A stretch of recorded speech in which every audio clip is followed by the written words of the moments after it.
All right, welcome everybody, and welcome to the Sutton Sports Performance Center. We had great plans on doing this a year ago, and having a chance to show off our new facility that we're really proud of.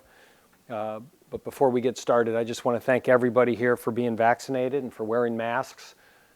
We missed doing these live last year, and our ability to be vaccinated and be careful will allow us to do these in person, which I certainly enjoy more, and I'm sure you do as well. And it's good to have Les back. Hope your knee's doing well. So you got a marathon this weekend? Not quite. Okay. Just football practice 4 days in a row at 7:45. So today's exciting for two reasons. Number one, it's the end of talking season. And tomorrow we actually start to practice and see what type of football team we have. Certainly proud of all of our student athletes have made all the preseason award lists and all those lists that really don't mean anything. But it's still nice to be recognized, and the fact that we're the only ACC school to have somebody on the Mackey, Walker, Bolitnikoff, and Horning watch list, to me I take those as signs of progress. That we have good players that have developed, that are starting to get recognized nationally. But really all those things in preseason don't mean anything unless you can go out and produce. And we get a chance to start seeing what we have tomorrow. So we're excited. We've had a really good summer. The transition to Chad Berry and our strength staff, he's done a great job. One of the reasons for my excitement is we are back to our 2019 strength levels. Last year was the weakest team we had in 6 years. And when you take guys away from a weight room for March, April, May, and June, we usually every year our goal is to get stronger. And since we've been here every year, it's been an upward trajectory with our players. And then from their testing, in 20 in February, and then when they came back, all of our guys, that was physically the weakest team we'd have from a strength number standpoint, really since 2014, and it's because our guys couldn't lift. So for us to have a full off season in the weight room, to have a full summer, to have spring practice, that is critical it's critical for every program, but I would especially say for our program. And I feel like we've started to get back on track with that. Guys have made good gains. Our strength numbers are now what I'd feel at a competitive ACC level. And in some players' instance, they've really stepped it up a notch. Our offensive line is a position that last year was probably numbers-wise the weakest we had been. And now those numbers are all up, that we're one of the strongest O-lines we've been, probably going similar to the 18 group, which had, Justin Haran going into it, Phil Haynes, Patrick Osterhage, Nate Gillum, Ryan Anderson. That was a very, very strong offensive line, and Jake Benzinger. And we're now back to those numbers, which is really encouraging. So with that, I'll wrap it up and I'll open it up to questions. I guess first off, I'm meeting Joyce. Yeah, I know. I met you at Media Day. So Yeah. You mentioned the strength program, and I guess not having access to the summer workout because of COVID stuff. Where did you notice that on the field? Was it like soft tissue stuff, or like what were the other parts that went into it? We just, I don't think we got the same push up front. I think that contributes to injuries.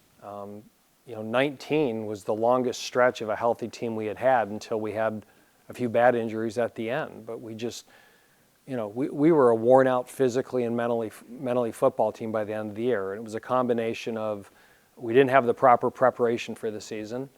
I think we were one of 2 or 3 schools in the ACC that didn't come back till July. Everybody else was back in May and early June. So you're starting 4 to 6 weeks behind most of your opponents. And then just to me, the mental stress of COVID that everybody went through. At the end of last year, it was like running a marathon. Have you ever run a marathon? No. I did it once. And the first half of it's fun. The third quarter of it's tough. And the last 6 miles, you're just holding on for survival. And when you finish, it's relief. And I kind of felt that was last season, that we kind of got off to a decent start. We were 4-2, and then the third quarter we got hit with the COVID, and then the fourth quarter we were just trying to finish. And I think we take pride that we did finish. We didn't finish the way we wanted to competitively. But again, I don't think we were physically prepared for the season, and that's nobody's fault.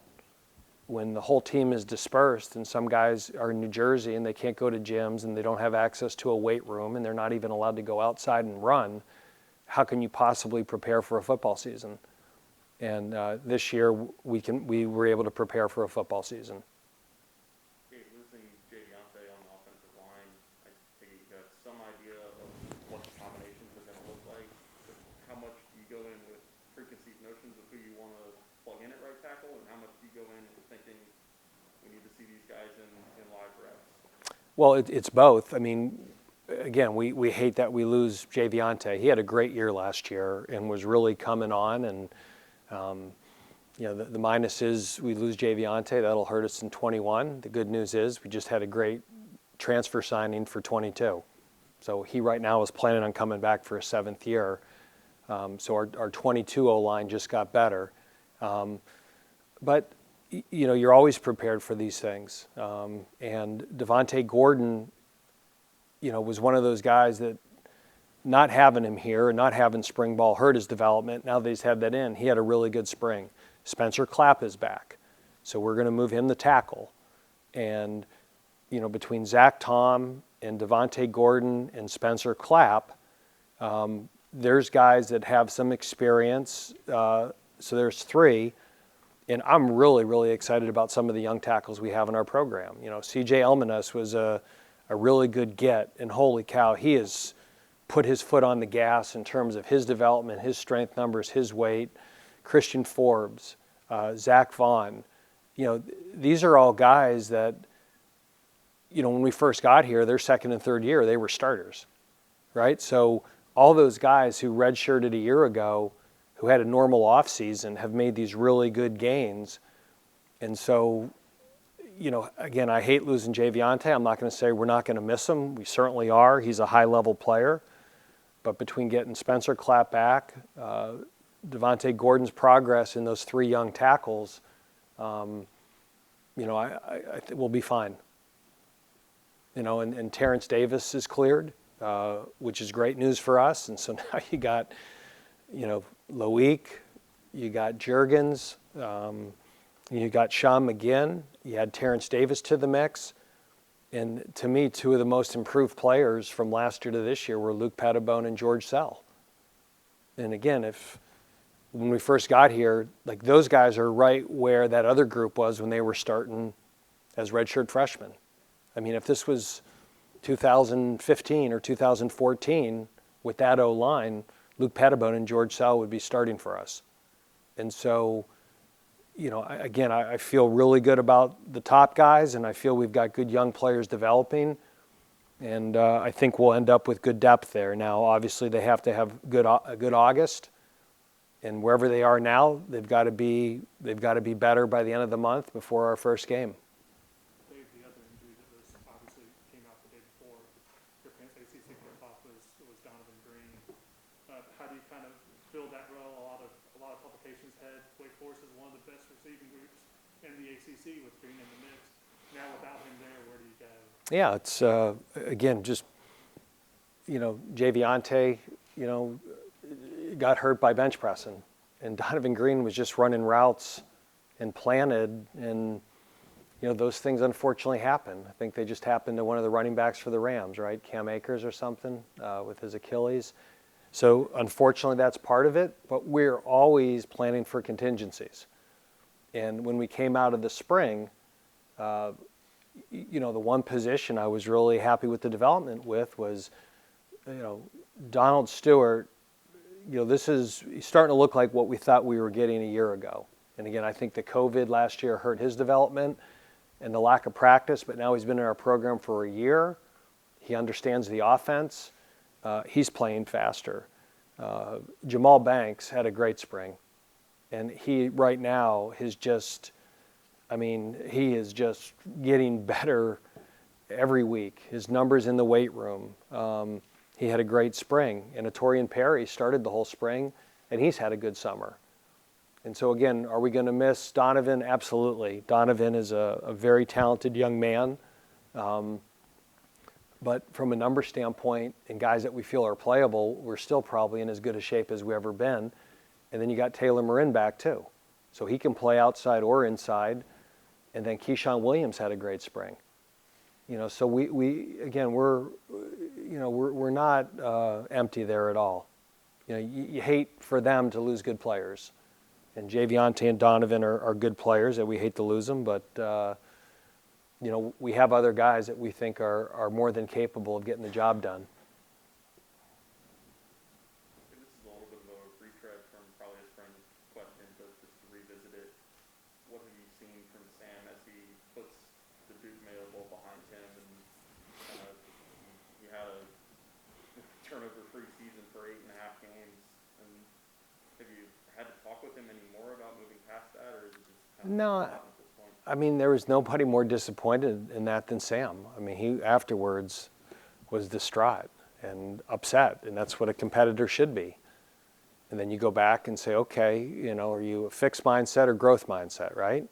So what did you learn from it? What did you do wrong? How do we prevent that in the future? And I think, he had a chance to work at the Manning Passing Academy and met other quarterbacks, some of which are in the Hall of Fame, that threw 5 interceptions or 4 interceptions at some point in their career. And, Ben Roethlisberger has been one of the great quarterbacks in the NFL over the past decade or decade and a half. And how, it's part of the nature of the position. And if that bothers you that much that you can't recover from it, you shouldn't be playing football, or especially not playing quarterback. So I'm not concerned about it. So I'm not. I mean, he is disappointed with it, but it happens. And to me, if he can turn that into a positive, what you don't want a quarterback to do is ever lose their edge. And part of his success is that he has courage, and he hangs in the pocket, and he'll put the ball in tight spaces, and you can't overreact and start playing scared. Speaking of courage and hanging in the pocket, he mentioned at media day that he had gone to LA a couple times this summer to work with John. Mm-hmm. Is that something that you encourage, or is that something Sam does on his own? Anybody in our program that wants to spend time with John Wolford, I'd encourage it. I'd encourage that for myself. I mean, John's one of those guys that is completely bought into Wake Forest, appreciates what this place did for him academically and football-wise. And, we had a Zoom meeting this year, the first of the semester, that John spoke to the team. And he said, I'm a resource for all you guys.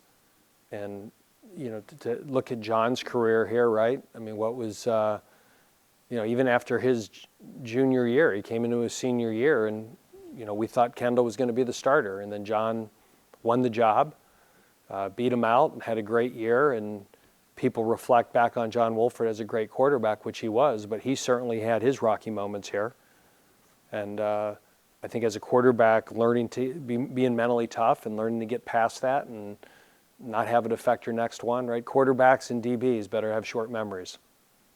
Dave, what do you think that Sam got out of going to that Manning Passing Academy, and what impact does it have for him to be like a counselor and not like that?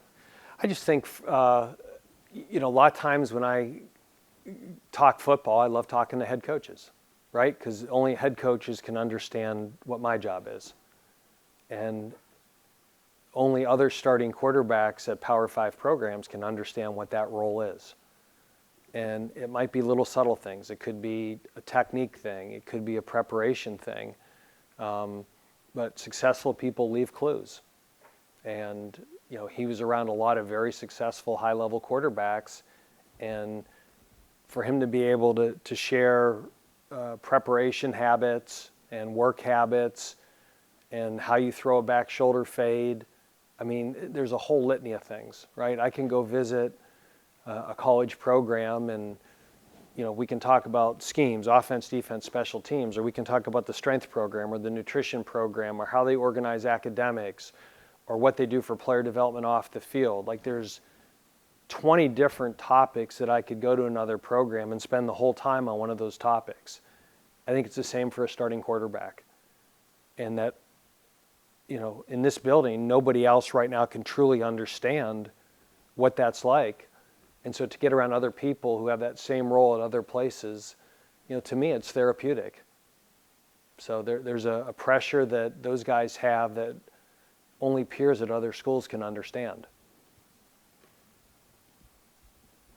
When you get to, report day, the first couple of practices, as a head coach, just like what are the things that are on your mind, and how has that maybe kind of adapted or changed in your career as a head coach? Well, this is my 22nd year as a head coach. And when I was a FCS head coach, I was also the quarterback coach and offensive coordinator. And, I was concerned about the installation of the zone play and the stretch play and the protection installation. And now as the head coach, it's more big picture stuff, personnel things, where are we strong, where are we relatively weak, where are the position battles, how are we going to personnel the special teams? To me, it's more big picture and what's the best way to get our football team that we're ready to peak September 3rd. And so, I'm talking to the coaches, but their jobs are to prepare their positions and their side of the ball. To me, I've got to look at it as a big picture. Are we tired or do we need to be pushed a little bit more? And I enjoy that. That's really a fun challenge of the job. And every team is different. Every team is unique. Every team takes on their own personality. But I think in camp, one of our goals is always to forge a mental toughness and a grit that when those bad things happen, there's a mindset that, hey, this is just another obstacle that we're going to overcome. I don't know if that answers your question. What will be different about Wake Forest football camp in 2021? Well, we'll be able to meet in person compared to 20. I mean, usually I go back and I look at the practice plans from the year before. And now I'm going back to 18 and 19. And now they've changed all these rules about how many practices with pads, not in pads, helmets only. And, it's a puzzle. You're trying to put it together to maximize your practice time, keep your players healthy, but also get your football team prepared. And that's one of the reasons that we hired Jason George, our Director of Integrated Sports Performance, is he has a background in the NFL doing this stuff, of adjusting your practice plans based on the game you just played or the previous practice and making sure that our players are always able to perform at their best come game day. And so just having him here has been really helpful. I think a lot of times what you did as a head coach is there was a feel, and what Jason's allowing us to do is there's still got to be a feel, but now there's data behind the feel of what were their loads, what were their speeds, did they lose weight, how hot was it out, how do we have to adjust things. It's kind of like analytics, right? There's a gut feeling you should go for it in fourth down, but it's really nice when the analytics are agreeing with you. Dave, what's the dynamic from a roster standpoint with everyone getting a 3-year last year? You have guys who could be your 3rd year in the program, but they still have 4 years of eligibility, and keeping track of that and managing that long term. A year after they changed that and gave everyone a 3 year. There's gasoline and you just threw the match. Yeah? Yeah. For this year, it's great. Right, this year, all the extra scholarships don't count. So because of it, we've got 119 guys in camp. We have over 90 guys on scholarship. We have more depth. The challenge with that, and people can mock it and say, well, that's you get paid to do that. And they're right. The challenge moving forward is, Nick Skiba. Right? I think Nick would like to have a great year this year and go to the NFL. Okay, but what if he twists his ankle or something happens this year and he doesn't have the year he hoped for and he says, Coach, didn't go the way I wanted. I'd really like to come back. So do you think I'd want Nick Skiba back? Yeah, but how do you plan for that? And so every year when you manage your roster, you know that these guys are graduating and their eligibility is done, and you replace what graduates. And so what we're just doing is playing a guessing game of who's going to leave and who's not. And based on that, how many guys can you sign? And we have not oversigned here. I've never had to make that phone call 48 hours before signing date saying, geez, I'm sorry, but we don't have room for you. And so when a player commits to us, they're committed. And we're committed to them. And so the only way to protect yourself in case a lot more guys leave is to oversign, which then means you're going to have to make that call, which we're not going to do. So we put ourselves a little bit at risk by undersigning and allowing, if guys like that want to come back, hopefully having room for them. So that's where it's tricky. And I just think there's a lot of people that I know that handle this the same way, extremely ethically. And then there's people, when you look at their signing classes, that they're going to have to make those phone calls. Do you think of it more as how many years the guy has left as opposed to this guy's a junior, this guy's a senior? Because Did you ever see the movie Spinal Tap? This one goes to 11, right? I don't know. No, it's just, to me, all you've done is you've added a year. So what we did to manage it for us is we've frozen their eligibility from a year ago. Okay, now in that list, and it's by, right now we have 3 different classes of freshmen. We have 52, 53 freshmen on scholarship. We have the guys in 19 that redshirted, that last year didn't count. They're still freshmen. We have the guys that started last year who didn't count. They're freshmen. And then you have the freshmen, right? So at a certain point, you've got some of those guys that redshirted are going to have great years and they're going to leave after 4 years and go to the NFL. Some of them may get hurt or not have the year they want and have the extra year, develop late like Javionte Nash. I think that'll sort itself out. The tricky thing the next 2 years is figuring out how many of those guys are going to want to come back for a 5th or a 6th year. I don't think as many will. I think a lot of the reasons that we had so many guys come back is hopefully, number one, they enjoy Wake Forest. They like it here. They don't want to leave.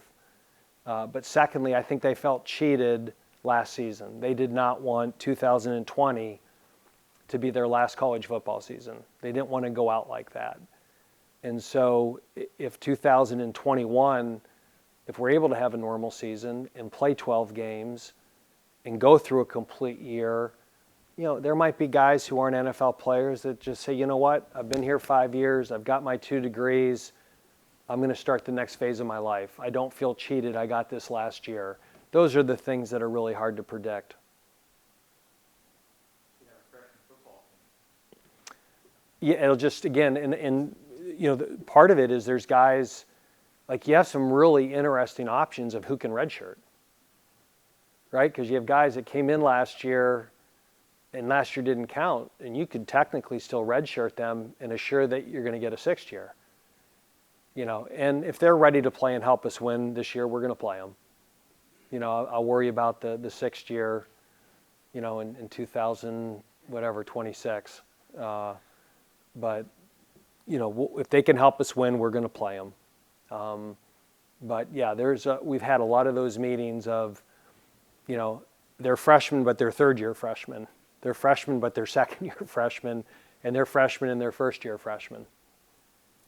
Dave, going through last year, COVID by itself is crazy enough, right? But all the things you talked about already, 7 years, 52 freshmen, does that kind of make it things I thought I would never see as a college coach?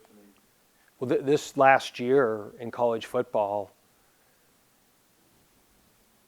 COVID, game cancellations, one-time transfer rule, name, image, likeness, conference expansion, opting out. I mean, it's more has happened in this last 12 months than might have happened in the previous 20 years. And, what is it? Like adapt or die, right? So it's our job to figure it out. So, coaches, we're a creature of habits. We like to have the same practice plan on the same day at the same time, and God forbid you make me move that 5 minutes, right? The world's over. And so all of a sudden you have all these creatures of habits that have done things a certain way their whole life, and now the whole model's getting blown up. And the ones that are going to be successful are the ones that are going to adapt. And so that's part of our job. That Do you think, has that stretched you as a coach? I mean, to grow in ways that you never thought you'd have to? No, I mean, again, do I agree with every change it's made? No, but who cares? I'm not the decision maker. You know, you can fight it or you can adapt. And so I got to look at that thing as a great challenge. You know, this is my 22nd year as a head coach. And, you know, you don't grow when you just do the same thing. So you get these new challenges, and how are we going to handle it, and how are we going to adapt, and what's the best way to position Wake Forest that we can benefit from this? And that's a fun challenge of the job. You know, are some of those would you rather not deal with? Well, of course, it makes your life easier. But, you know, it is what it is. And so these are the rules, and we're going to figure them out. And did I enjoy COVID? No, but getting 9 seniors back, whew, I love that. Who wouldn't want? I mean, you're not just talking about 9 players. You're talking about 9 of the best people in our program. I mean, Jasir Taylor, Travion Red, Luke Masterson, Javionte Nash, Donald Stewart, Terrence Davis. I mean, you know, Suleiman Kamara.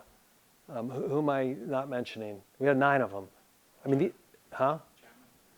Chapman, a captain. I mean, we've got 9 of my favorite players that I've ever had at Wake Forest that have wanted to come back and spend a 6th year with us, or 5th year.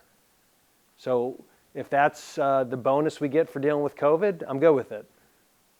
I mean, those guys are going to help us so much, and they're great people and great representatives of Wake Forest, and they're good football players and good leaders. So that's clearly a positive. Dave, have you got an inkling yet in terms of conference COVID testing protocols through the season, and what happens if you get an outbreak, for heaven's sake? Oh, thanks for brightening the mood, Les. Well, let's say the other team gets an outbreak. I don't want any team to get an outbreak, right? Because anything that happens is going to have an effect on everyone. So we're supposed to get all that within the next 2 weeks. So until we're told exactly what it is, it doesn't make sense for me to talk about it. You know, coaching staff are always dealing with the, you know, kind of that balance of the guy that's getting the reps, the guy that thinks maybe you can get the reps or can get more reps. And I wonder if it becomes a little more, even more layered when you do have super seniors that are coming back, and maybe a guy that maybe expected a shot to start is going to be kind of in that, maybe that backup role again. There's no question. I mean, but the best players play. So if you want to play, win the job, right? There's certainly, for all 9 of those guys I mentioned, you know, the reality of it, there's someone behind them on the depth chart that probably isn't excited that they came back. So that's football. That's competition. And quite honestly, we had some guys transfer and leave because of it. So that was part of the reason that we had guys leave our program, is they thought, okay, next year's my year, and then 1 or 2 people at their position came back. I mean, you look at the secondary, when Luke said he was coming back, that triggered somebody to leave. When Travion Red said that he was coming back, that probably caused 2 guys to leave. When Jasir Taylor said he was coming back. So there's no doubt that, you know, that a lot of that attrition happened exactly for that reason. So they said, hey, next year's my year, and these guys are coming back, and I don't think I can beat them out, so I want to go somewhere I can play. And the one-time transfer rule allowed them to do that and not have to sit out a year. Last year at this time, you looked at corners, and these are losing 2 3-year starters. Mm-hmm. That position in the course of last year looked like it turned into a pretty good strength for you with Kalen and Gavin coming on, and then Jasir stepping into a full-time role in a leadership role. Do you expect the same? Do you expect more? Can you raise the bar? Well, you go into last year, right, and you certainly look at the corner position. And then we had like 5 or 6 guys at that position out with COVID or hurt. I mean, you line up against Clemson and Trevor Lawrence, and you're moving Nasir Greer from safety to corner 2 days before. So we really went into last year strategically thinking, that was the position that we're going to have to help a little bit. And you know, again, we're really good with predictive powers here. Probably turned out to be the best position on our team.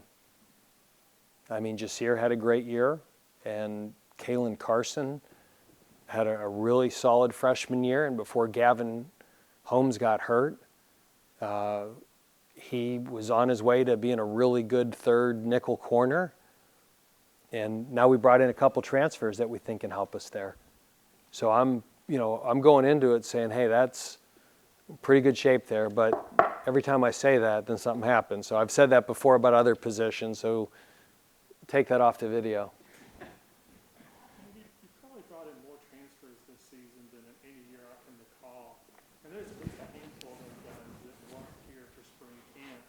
So I'm just curious, when did most of those guys get in on campus?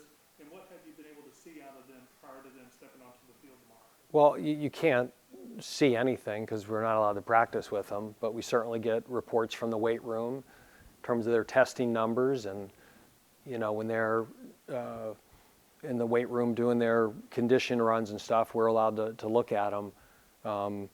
So number one, because we don't oversign, then we have attrition. We're going to have to replace that attrition through transfers. And so we lost a number of guys in the secondary when the sixth-year guys decided to come back. And so that was a position that we had to kind of refill. But, you know, we got 3 guys in the secondary. So Malik Mustafa, who is a first-year player at Richmond, had a great first year. The head coach at Richmond, Russ Huseman, is a good friend of mine and just raved about him. So we don't want to lose him. But, Dave, he is not an FCS football player. And then KJ Trujillo started as a true freshman at Colorado, and they had a scheme shift, and he fits a little better what we do than what their new staff there is doing.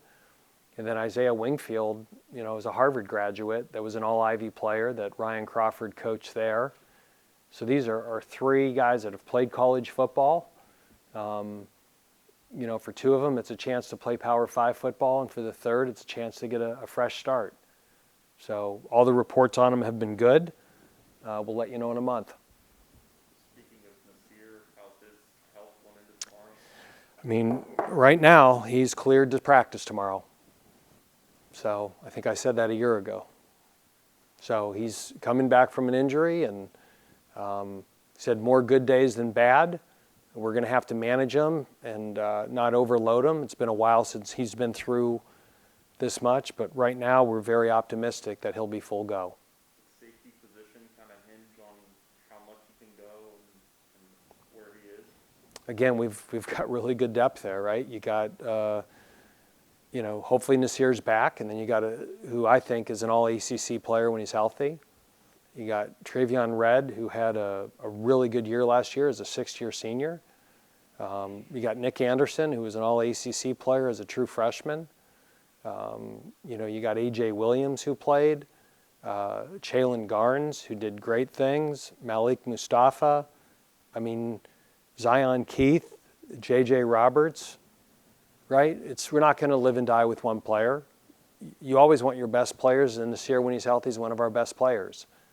But we, right now, to start the year, have depth there, and we have some flexibility, and you know, we'll be able to maybe do some different things, and I'm really hoping that'll make us better on special teams.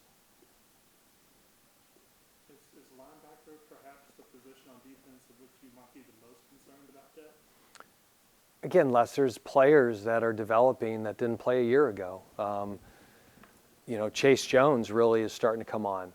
So you got Smendon Masterson, who I think, I mean, I'll take that one too any day, right? That's certainly, to me, as good as we've been at those 2 positions since Markel Lee and Chubb maybe, right? And to me, Luke Masterson, to let him gain weight, he does a lot of things well that Justin Sternad did.